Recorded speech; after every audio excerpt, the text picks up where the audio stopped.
All right, everyone, it's noon on my clock.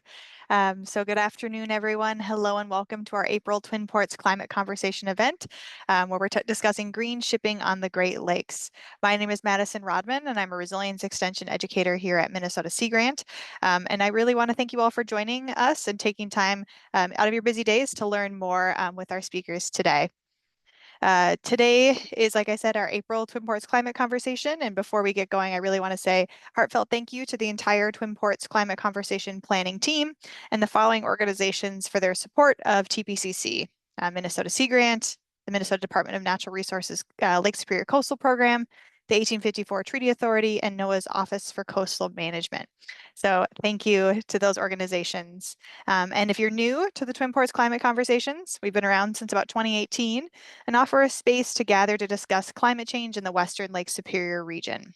The events are organized by staff from a variety of agencies, and our mission includes to aid in improving communication skills, data collection and sharing, motivation and support of community-based adaptation efforts, and increasing climate conversations in more sectors, and including and considering climate justice in our conversations. So today, we'll be hearing from two speakers who will share more about the Great Lakes Maritime Transportation System and how it is adapting to the future. So in a little bit, I'll share a link to learn more about Twin Ports Climate Conversations and past recordings. But for now, I'm going to do a little bit of housekeeping. So you may have noticed that we are using the Zoom platform today. So we are in a webinar style format, which means you're muted and your video and audio will remain off for the duration of this webinar. That means you're free to join us with your lunch at a coffee shop. We won't hear your dogs barking or any sounds that might be around you. We're also using auto-generated captions. You can turn those on by clicking the Show Captions button, which is like a CC in a rectangle on the bottom of your screen. Note they are auto-generated, so it's imperfect, but it does help for accessibility purposes of our events. And if you're in a loud environment, it helps you with some of the text that the speakers might be presenting. Additionally, we offer a moment for question and answers after our two presentations today, and we invite you to share questions for the speakers using the question and answer function of the Zoom platform. You'll find that on the bottom. There's a little box with a question mark in it, and you can use that to ask questions of your speakers at any time. So feel free to answer put your question in the box, and we'll get to them at the end of our session.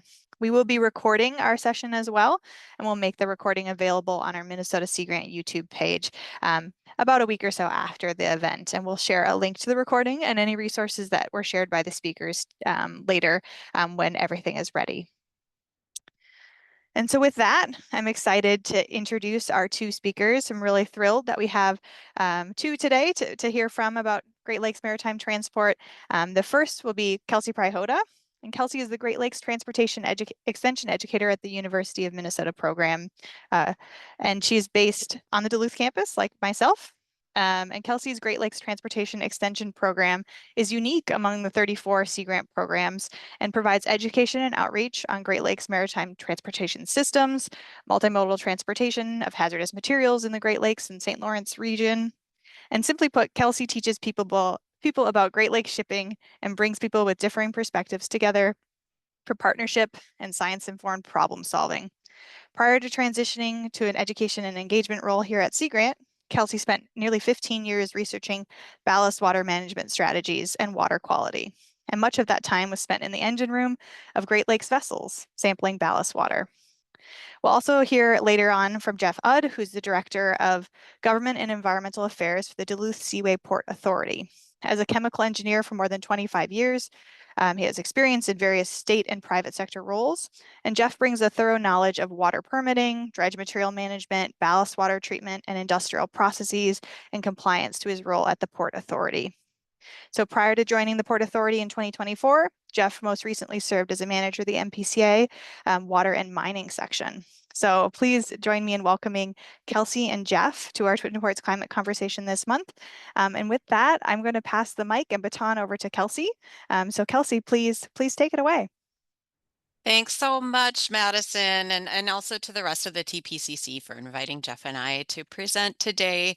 I'm just going to share my screen and kind of get situated here, and then we'll get started.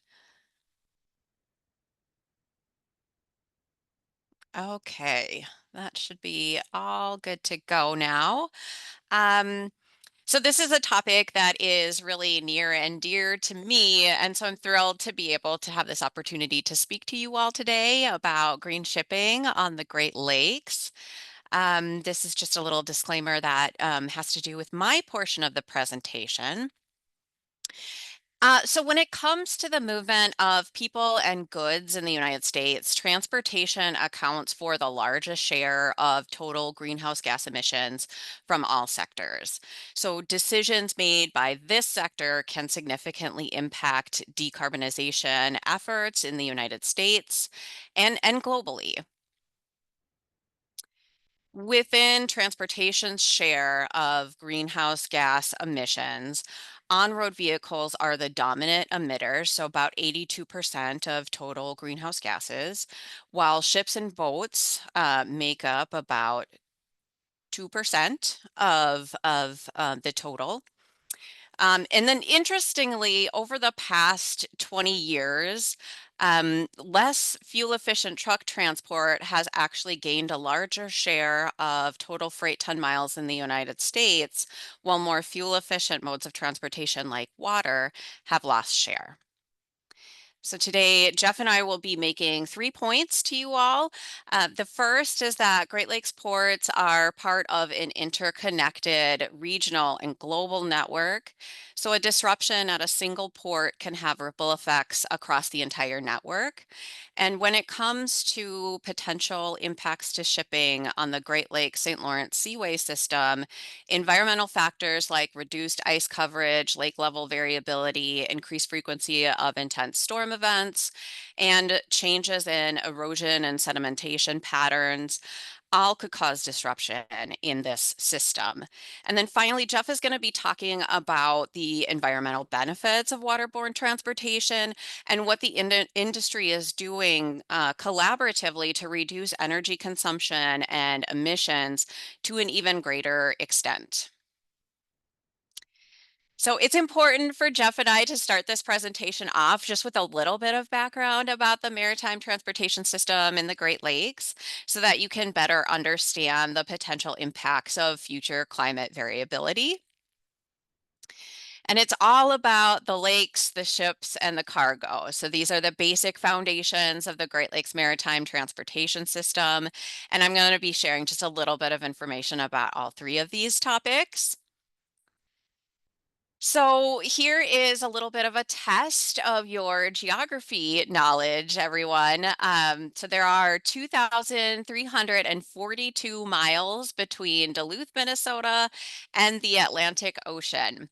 Along this corridor, there are several natural obstacles to waterborne navigation that have challenged humans' ability to move goods and people since we began using boats for transportation. So if you could, just humor me and type in the chat some of those natural obstacles that are sort of in this this waterway in between Duluth, Minnesota and the Atlantic Ocean. I'll give you a couple of seconds to think about it.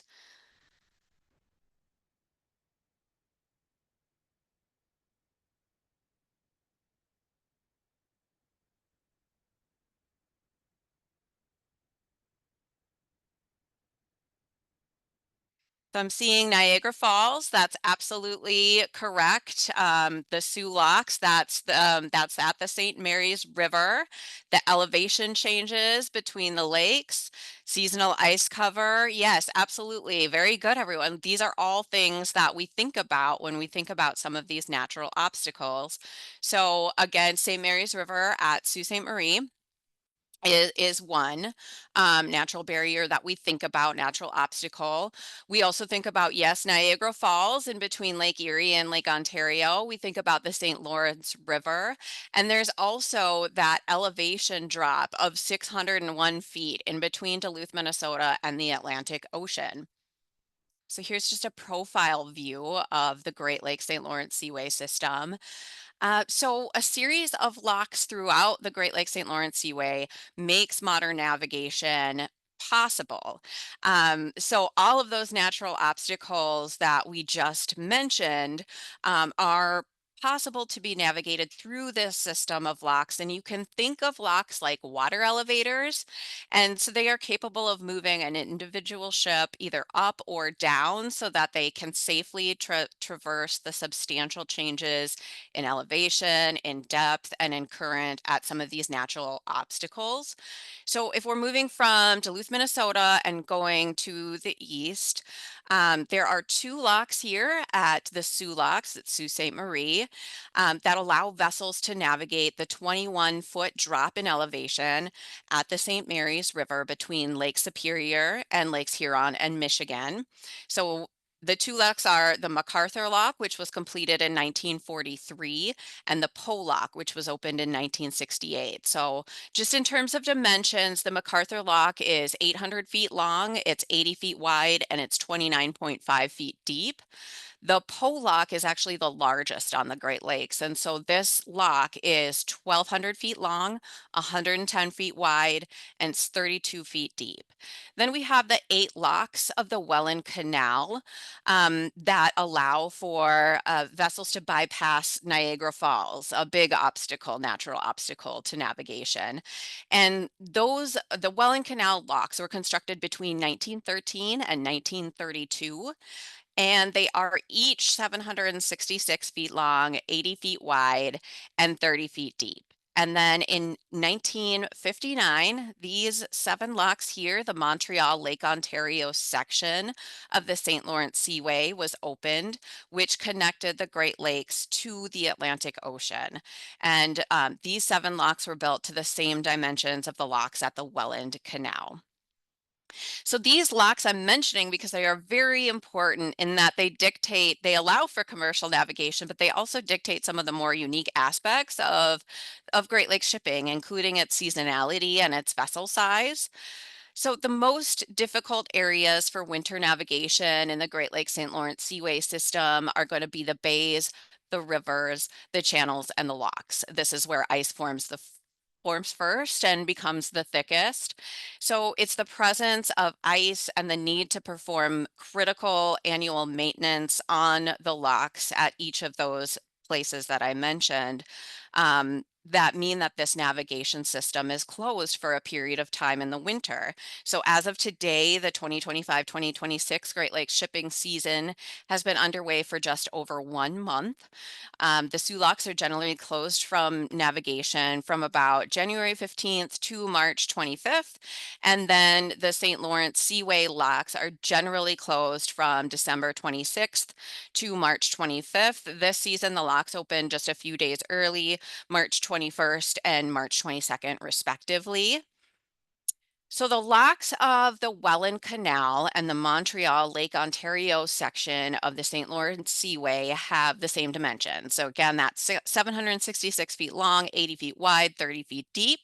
And this restricts the size of the vessels that can navigate from to the Atlantic Ocean into Lake Ontario, and then from Lake Ontario into Lake Erie. So what you see on this slide here, this is a graphic from Duluth Seaway Port Authority. This is the maximum size of ocean-going vessels, which we call salties, that are capable of entering into the Great Lakes St. Lawrence Seaway system and traversing the locks at the Montreal Lake Ontario section and the Welland Canal. When the Poe Lock opened in 1968 at the Soo Locks, it made possible a rapid growth in the size of the U.S. flag vessels on the Great Lakes. So remember that the Poe Lock is 1,200 feet long, it's 110 feet wide, and it's 32 feet deep. So over the course of the 1970s and 1980s, there was a boom in shipbuilding that added 13 1,000-foot vessels to the U.S. Great Lakes fleet. So here it's another graphic from Duluth Seaway Port Authority. It's showing the U.S. flag fleet of vessels and the dimensions that we see with those vessels. So to contrast these two types of ships that traverse the Great Lakes St. Lawrence Seaway system, here we have Paul R. Tregurtha, representative vessel from the U.S. flag fleet, and the Algoma Equinox from the Canadian flag fleet. So you can see with this comparison that salties that hail from Canada and other parts of the world are much, much smaller and have a much less carrying capacity than these really large US lakers.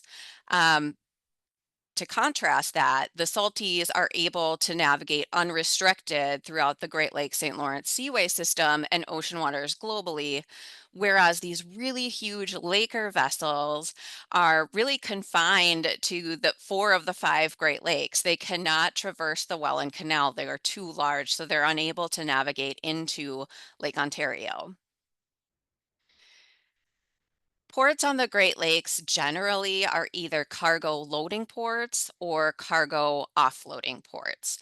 So while in the port of Duluth-Superior, where I'm physically located right now, we do handle inbound cargo like limestone, salt, sand, and gravel, but the vast majority of vessels that are coming here to load cargo bound for other ports on the Great Lakes or elsewhere in the world.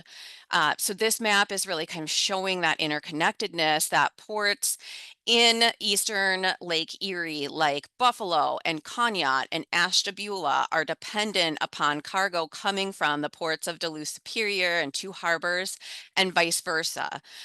So the long-term viability of each port in the system really is dependent upon the long-term viability of the other major ports as well. And there are several critical sectors of our US economy and the Canadian economy as well that depend upon the availability of efficient, reliable, low-cost waterborne transportation, including iron and steel, cement production, energy production, and agricultural exports.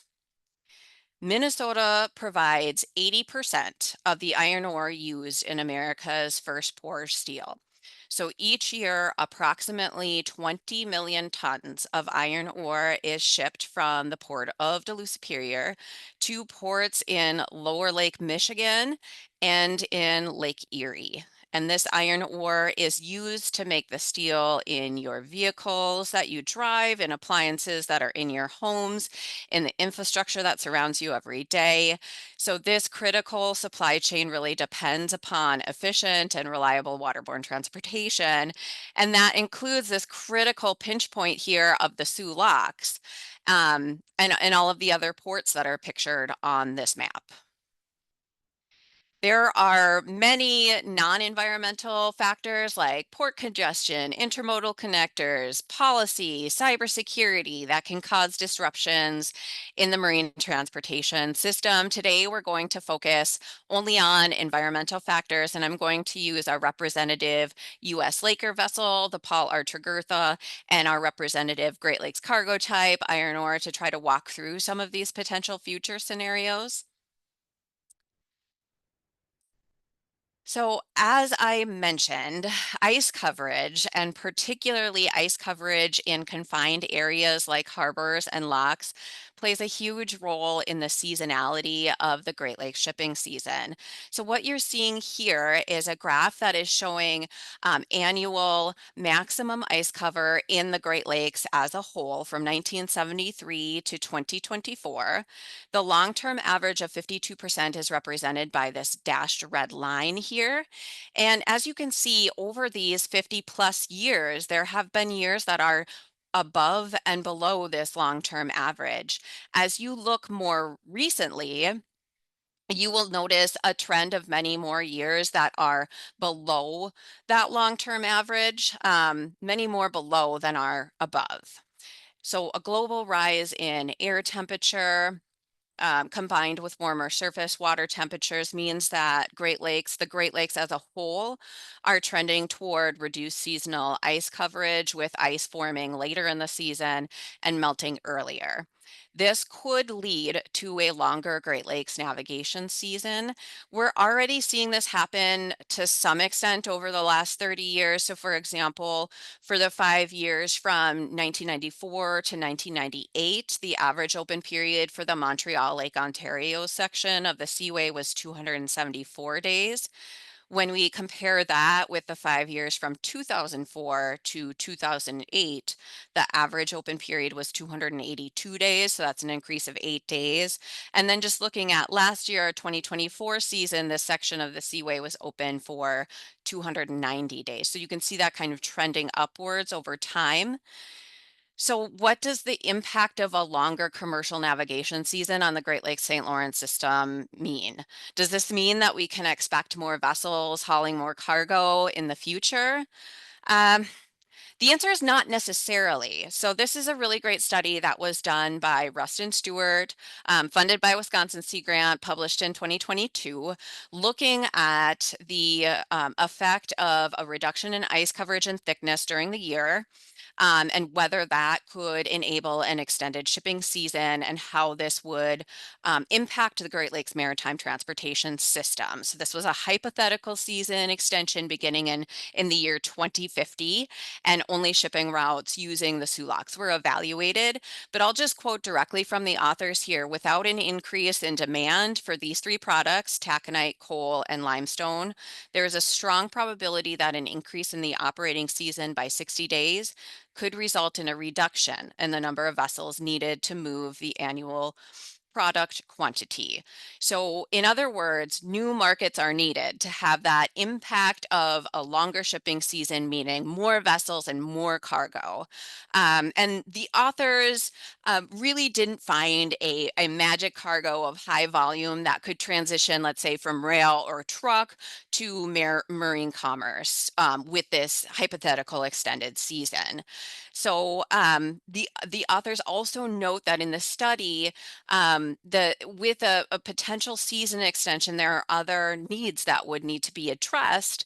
Number one would be new vessels built that are fuel efficient, that have minimal environmental impact, and then ice-classed vessels may be needed to ensure reliable service. Icebreakers are needed to ensure reliable traffic. We have icebreakers now, but this hypothetical season extension could mean more icebreakers out for longer periods of time, and then a better integration of transportation systems, a more holistic look by transportation planners at the supply chain, looking at suitable highway access with ports and optimizing the use of all modes of transportation throughout all 365 days of the year. Okay, so what you see here, this is rather small, but this is a hydrograph of Great Lakes water levels going from 1918 all the way to 2025.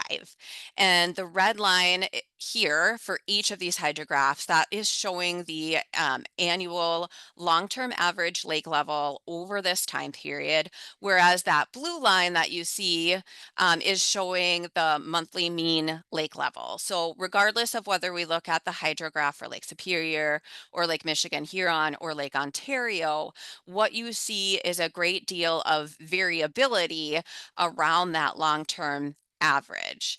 And this is to be expected. So in recent years, what we're seeing is a more pronounced variability. So lower lows and higher highs. And with warmer temperatures, reduced lake ice, and increased evaporation, some forecasts suggest that lake levels in the future might be lower.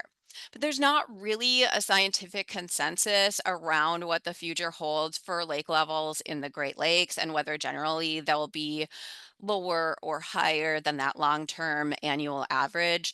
But what we can expect is a continuation of more extreme variability, which results in some uncertainty for the maritime transportation industry.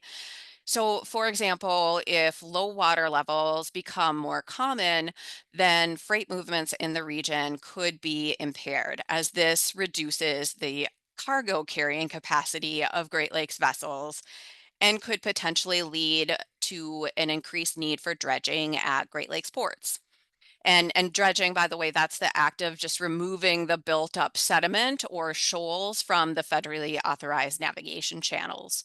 So If, for example, higher water levels become more commonplace, then carrying capacity might actually be increased in these vessels. But at the same time, erosion and sedimentation as a result of high water levels could, in fact, still lead to an increased need for dredging at Great Lakes ports. So let's consider the future scenario of lower lake levels on the Great Lakes St. Lawrence Seaway system. When lake levels decline, the navigation channel depth is effectively lowered, which reduces the amount of cargo that the Paul R. Tregurtha can carry. So under long-term average conditions, the Paul R. Tregurtha has an iron ore carrying capacity of just over 69,000 metric tons. And on average, if we look at just a 1 meter decrease in water depth, this will result in about a 14% reduction in the amount of iron ore that she is capable of carrying. In one study, it was estimated that lowering of Great Lakes water levels would result in an estimated increase in shipping costs of between 13 and 29% by 2050. And lowering Great Lakes water levels impacts all water dependent industries. So this is some of the work from a 2014 study that estimated the total economic impact for water dependent industries. So you can see here these estimates of overall costs being 9.6 billion by 2030, 18.8 billion by 2050.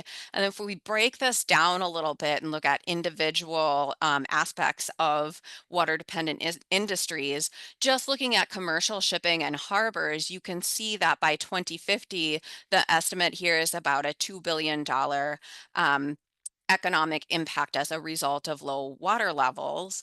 And this is because, again, of reduced cargo carrying capacity and also because of increased dredging costs. So, for example, iron ore shippers and producers could be looking at a cost impact of about $465 million by 2050 because of that reduced carrying capacity for vessels like the Paul R. Tregurtha that carry iron ore from Duluth, Minnesota to ports in Lake Erie and Lake Michigan.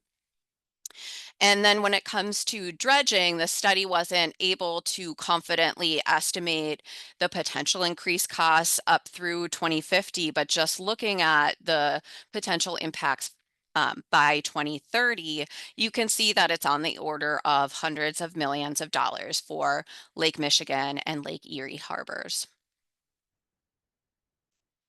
The last environmental factor that I want to talk about is increasing frequency of intense storm events. And wrapped up in this scenario is changes to prevailing winds, waves, and currents, increased inundation at ports as a result of stronger storm surge, and changes in erosion and sedimentation patterns. So any of these environmental factors could cause disruptions in port operations, physical damage to port infrastructure, vessel voyage delays, and increased shoaling impacting navigation channels. And as I've said, any significant impact to port infrastructure can have subsequent impacts to the local economy, the Great Lakes regional economy, and the global economy because we are part of this interconnected and interdependent system.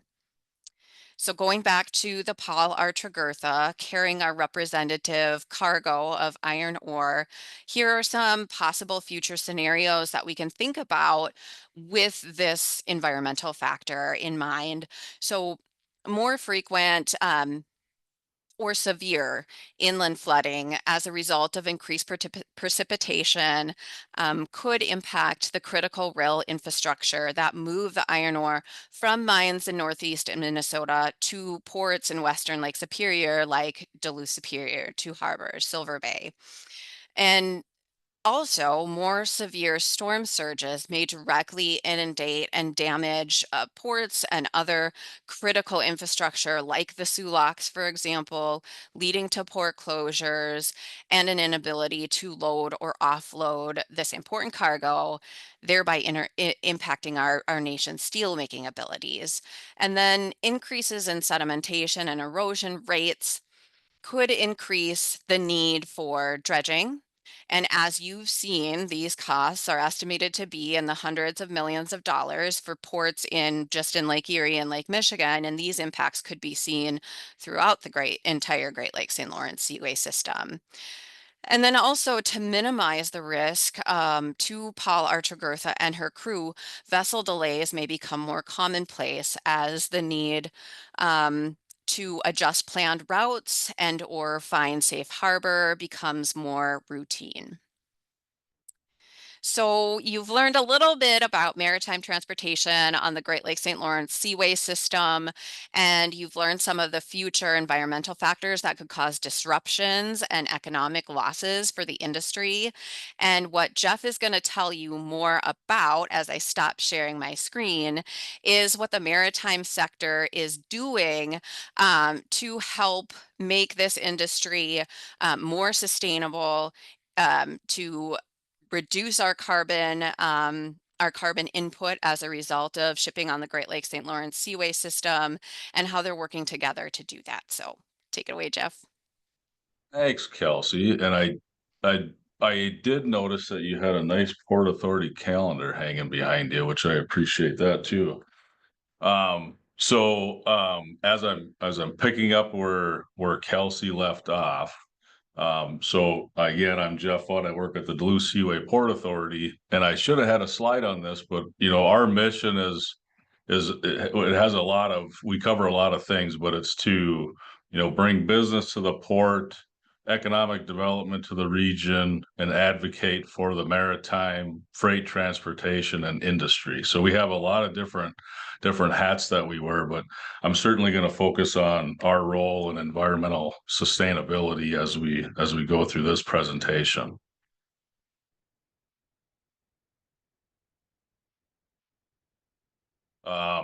So next, we always start whenever we talk about sustainability or environmental impacts, we always talk about where maritime fits in the whole sustainability puzzle.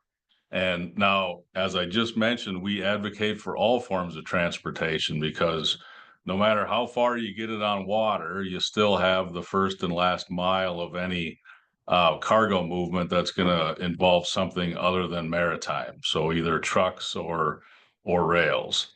And so, but we also, know that our location as almost the midpoint of the North American continent, if you can get cargo in and out of here on water, it's that much more efficient and sustainable.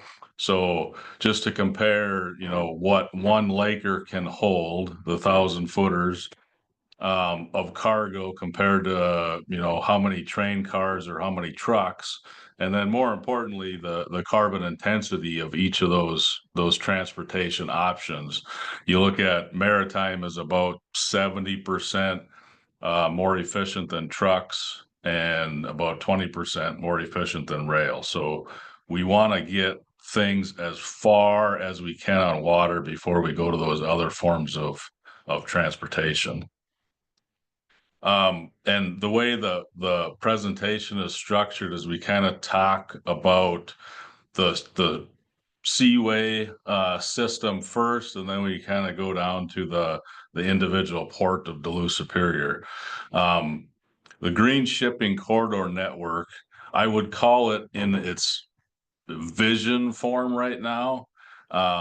It was really a jointly announced and managed by the Seaway management groups on both the US and the Canadian side. And that was done at the 2022 UN climate conference. So there's coordination with the management corporation of the St. Lawrence Seaway. That's the Canadian side.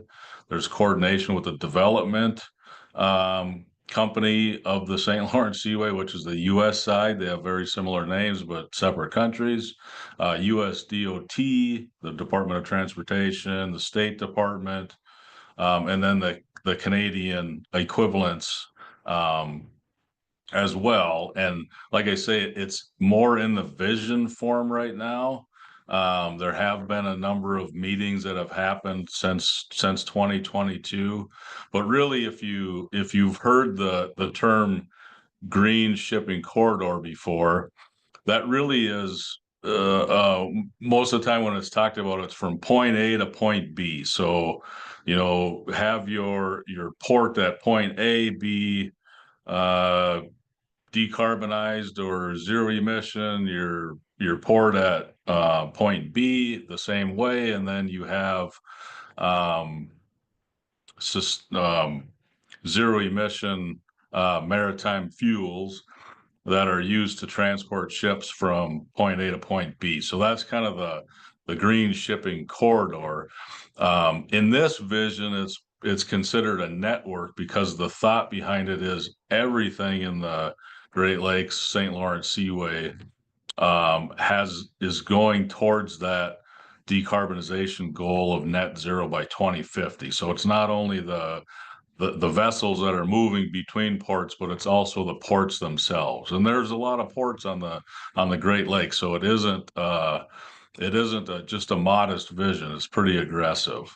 But that, like I mentioned, also includes onboard fuel. So that's actually the ship side, and then the port operations. And so where do we, as the Port of Duluth-Superior, really fit into the green shipping corridor network?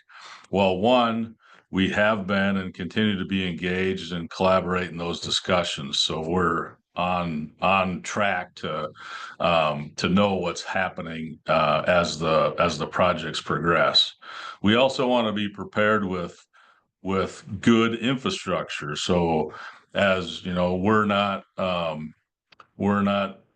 of the ordinary in our port by having some old infrastructure. Some of our docks are 80 to 100 years old, and we have been progressing through the years to modernize and rehabilitate those, but we still have some more projects to go. But infrastructure, so being able to have places for those vessels to come and go, and also have usable space for whatever decisions come in the future for storing fuels or bunkering fuels, whether we have to have hydrogen or battery, charging infrastructure, those types of things. We want to be able to be proactive and be ready for those needs.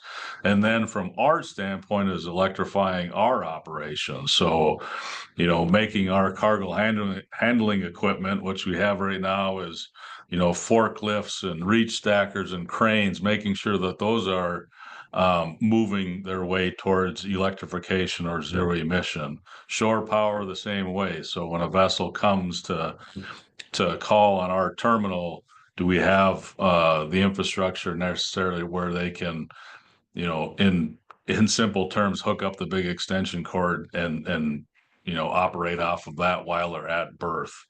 And then being able to have renewable energy options here at our port.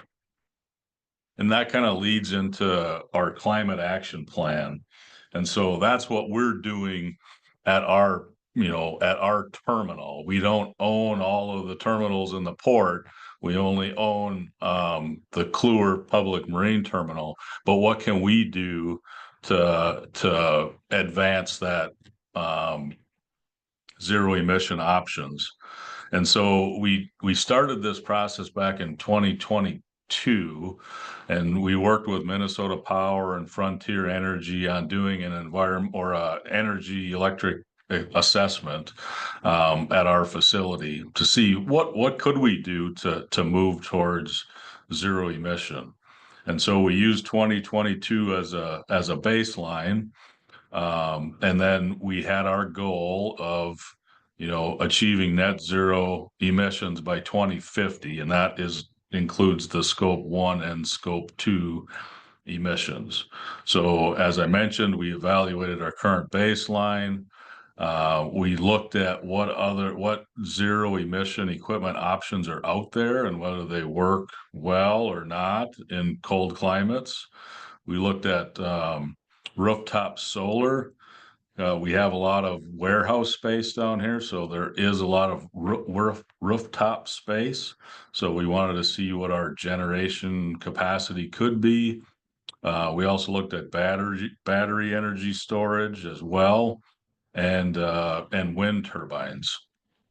And I would say that the climate action plan was done for a number of reasons. One is, it's the right thing to do. Two, it fits the values of our organization to do that. And three was the most recent. There was a little program that was out there called the Clean Ports Program through US EPA, which had $3 billion of funds available for this type of work to go to zero emission at your port. Now, we weren't successful in getting awarded that grant, but having our climate action plan is certainly going to be a necessary thing in the future as future funding opportunities come to light, and also in our own planning when we replace equipment.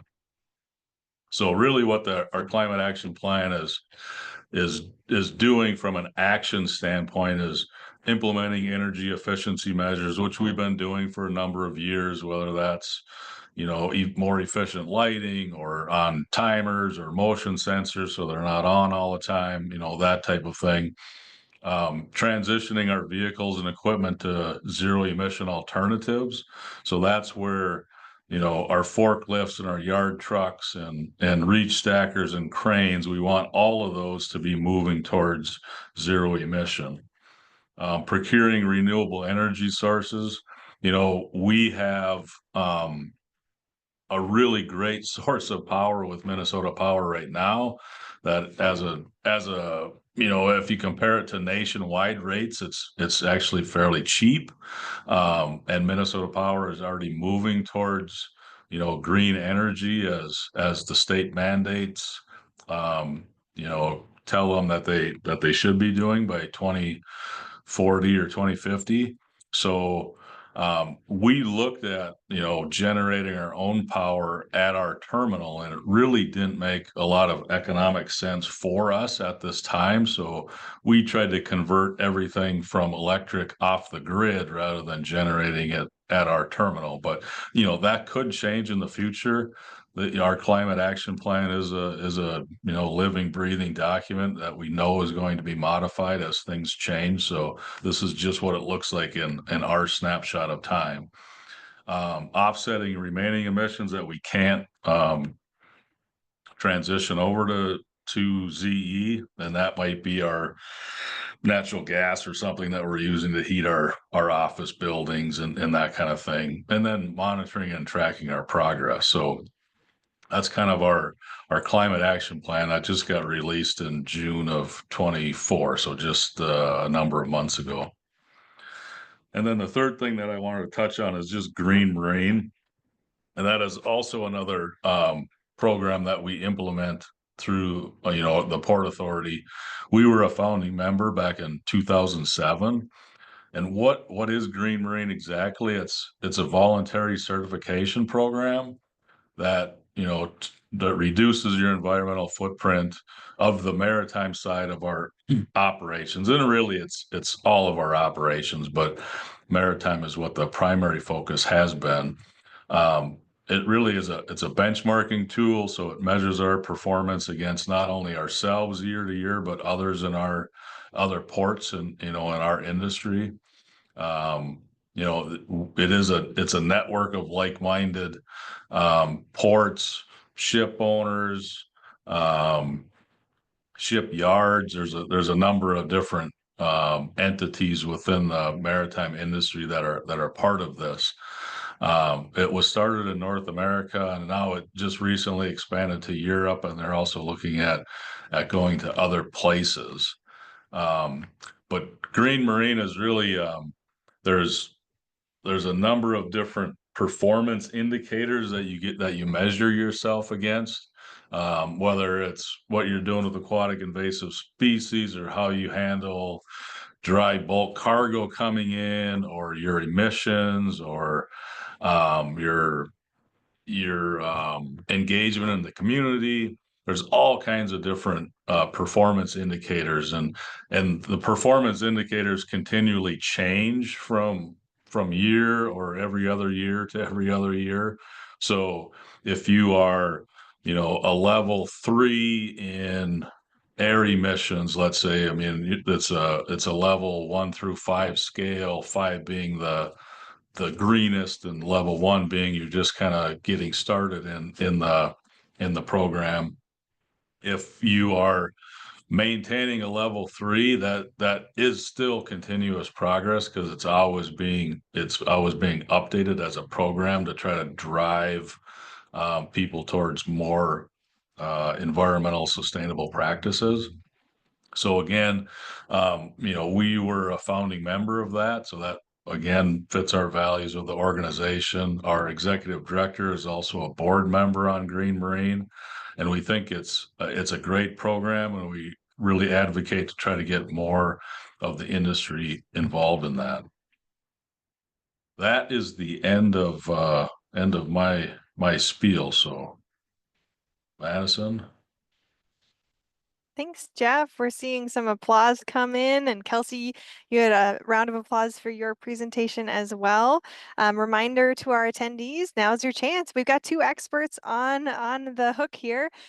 So if you've got a question about our local maritime industry here in the Western Lake Superior region and the Twin Ports, or questions about anything that was presented during these 2 wonderful presentations, please type them and submit them in the question and answer box, and we'll get to them.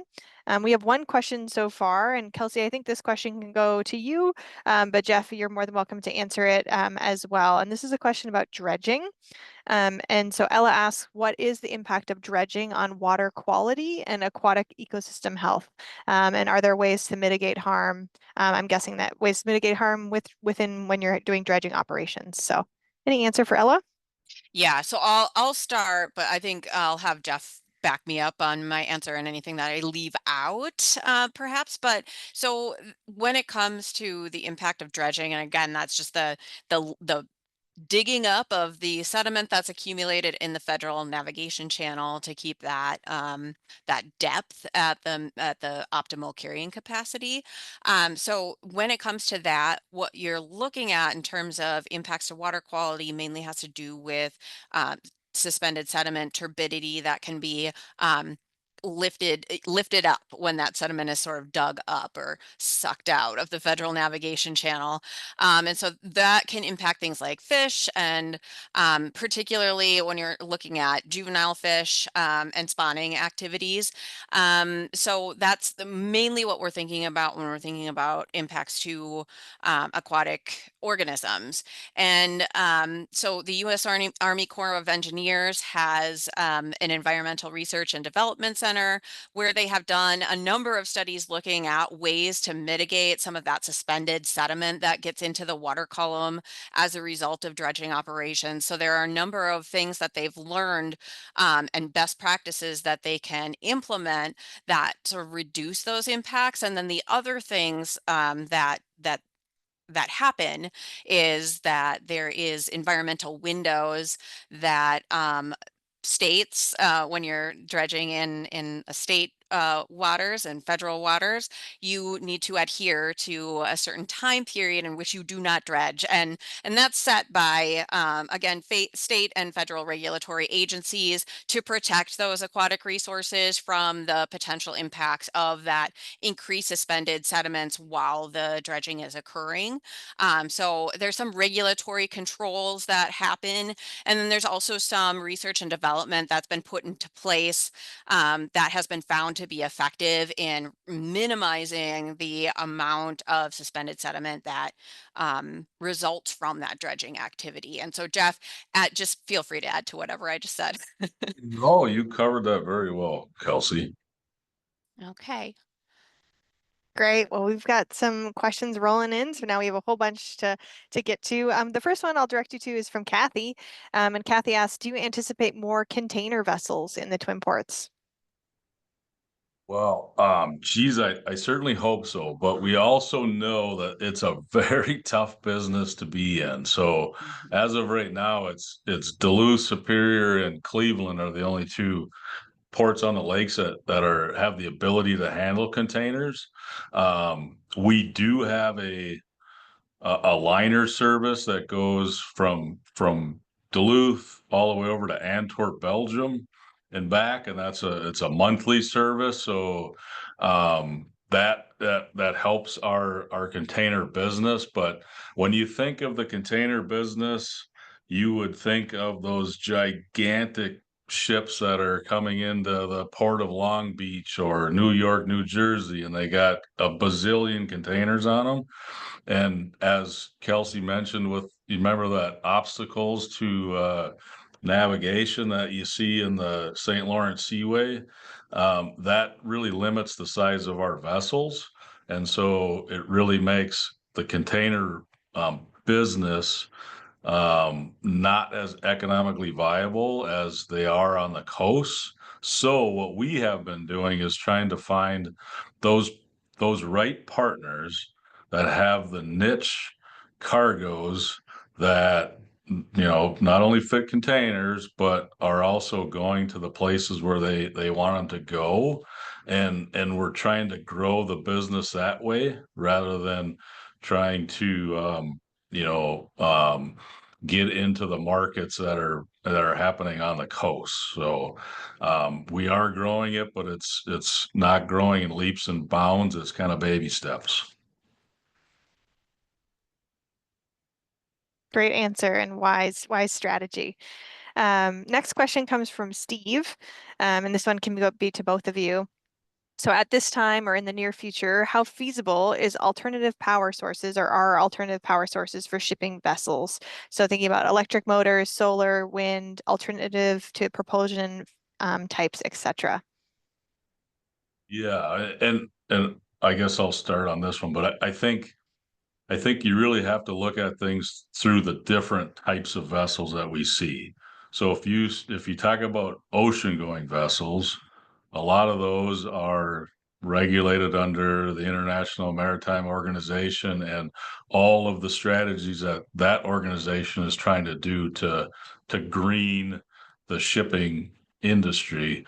I think it's going to be easier on that side than it is on the vessels that we see, that we think of when we talk about the St. Lawrence Seaway, the Lakers that are moving iron ore, coal, or limestone, or whatever. The life span of those vessels is so long compared to what you see on the ocean going vessels that I think the more logical way or the more economically viable way is the drop-in biofuels is going to be the kind of the ticket for the near term, as those other types of energy alternatives are being developed and become more cost effective on the types of scales that we're looking at on the Great Lakes. There are some, new vessel designs being explored. And I think those are very much prototypes at this point in time. So vessel designs that would be, either have, zero emissions, the need for, sailing vessels even. So wind powered, and those vessels are, you know, right now they're being thought about. People who, have engineering backgrounds in the Great Lakes are looking into things like this, ideas like this, but that is very, very future looking. So these like new designs of ships are very, very future looking. And Jeff, correct me if I'm wrong, the biofuels are more attractive because those can effectively be mixed with regular marine diesel, in a way that we kind of do similar to like our cars. Our cars have some biofuel in them as well, like our gasoline for our cars. So that makes it a little bit more feasible to use in the short term. Am I correct about that? Yeah, so that's why we kind of talk about it as a drop-in fuel, so you don't Yeah, have to do much, if any, modification to right. the existing engines to be able to use it. Right. A few more questions coming in here. So the next one, goes to you, Jeff. So what are the next steps to improve the port's performance under the Green Marine program? next steps, I think there's probably a couple, and one of them is, like I had mentioned, we have been doing emissions inventory at our port since 2008, 2009, somewhere in that area. And we're getting more and more accurate on our calculations that we do at the terminal, but we're not doing it as a port. And so one of the advances that we'd like to have, and this will take a number of years to do it, but is to be able to more accurately quantify emissions in the port itself, not just at our terminal. So that would just be the one thing that comes to mind right away.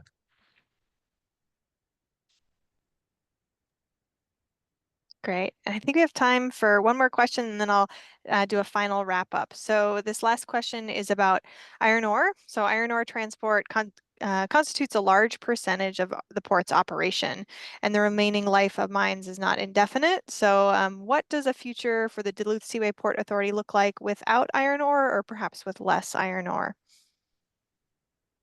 Well, that's a good question. So I would say it's a I would say it's a long way in the future. But you can see how, you can almost see how coal is kind of a good example, where coal used to be it still is a large percentage of what moves in and out of the port, but it isn't near what it was 5, 10, 20 years ago. Are we ever going to see, a high volume cargo like that again? Probably not. But we do have the ability to look at more of those niche type cargoes that we're trying to pursue, for our terminal in the port. If the infrastructure is there, somebody's going to be able to use it. What that is, I don't exactly know right off the top of my head, or I couldn't even guess, to be honest with you. But there will be, if there's a vacuum, somebody will fill it. So I don't know if our volumes will ever get back to where they were in the 60s and 70s, but I don't know if we necessarily need that either if we have more higher value niche markets. Great response. So just a final wrap-up question for both of you. Thinking about, what's ahead for the maritime industry, or um, the industry here locally. Kelsey, Jeff, is there anything that you're excited about, or that you're keeping your eyes on, thinking about green shipping or some of the future technology that we discussed a little bit today? So anything that you're interested in seeing in the next few years come to fruition, or you're keeping your eyes on? Well, I would say, I'm not making any judgments on the administration that we have currently. But I would say that maritime is getting a lot of airtime. Was just an executive order signed last week, and I can't remember the name of it, as making the maritime industry dominant again, or something along those lines. But it has a whole bunch of different strategies in there, and one is a maritime action plan, which hasn't been done before. It's getting talked about. There's some excitement in the national side of government and the maritime industry about, hey, somebody's actually cares about us again. And so I'm excited to see where that actually goes. Yeah. Yeah, and I would say, I mean, I'm really excited about the work of the Green Shipping Corridor Network on the Great Lakes, and I do think that this effort towards greater sustainability is what could open up new markets for Great Lakes shipping. So as the industry itself becomes more sustainable, more green, if you will, I do think that new markets will be attracted to that waterborne transportation route because it's efficient, it's low cost, and now it's, you know, moving towards being completely decarbonized. And same thing with like the Great Lakes cruise industry. I think that that is something that you know, will keep growing, and potentially as sustainability efforts increase in the Great Lakes, St. Lawrence Seaway, I think there's a promising future for, you know, new markets and more maybe tourism opportunities coming our way. So yeah, excited to see Excellent. what happens. What a great place to leave it. And so I want to take the time here to thank Kelsey and Jeff for taking time out of their days to join us here for our April Twin Ports Climate Conversations. So thank you both for your time and your expertise and your presentations with us. I want to thank the attendees that are still hanging on here at the very end. Thank you so much for joining us this month. Our next Twin Ports Climate Conversation will be in July. So stay tuned for that. That'll be our next quarterly event. So really appreciate you joining us. And again, if you're here today, you'll get a link from me to the recording and resources that were shared during this webinar. So thanks again, and I hope you have a great rest of your Tuesday. Take care, everyone. Thanks, Madison. Thanks, Jeff. Thanks, everyone.